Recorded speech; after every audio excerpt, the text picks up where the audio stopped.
until an archaeologist named William Albright made a trip to the Dead Sea in 1924. Well, some of the people with him were certainly looking for Sodom and Gomorrah and generally the cities of the plains. So they came down there following the biblical text, and they circled around the southeast shore of the Dead Sea.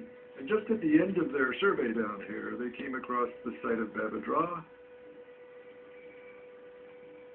Babadra was a Bronze Age site, but there was no evidence it was a town. It seemed to be a cemetery, and Albright didn't have the resources to excavate it. So nearly 50 years passed before anyone went back to the site and began to dig. Archaeologist Paul Lapp led that 1967 excavation, and Thomas Schaub was one of the people doing the digging.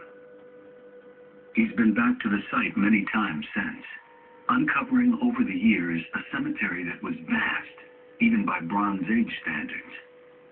This is the largest burial house that we've excavated at Babadra. It is some 15 meters long and 7 meters across.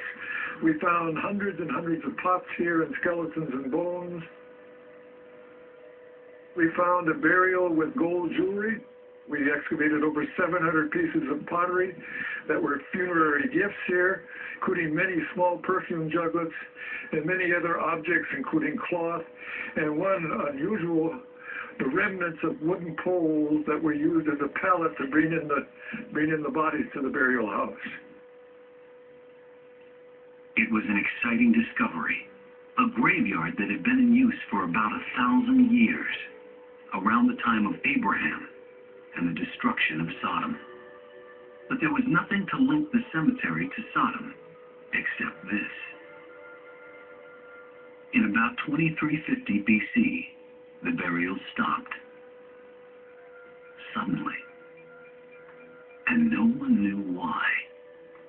There are any number of reasons why a site might not be reoccupied.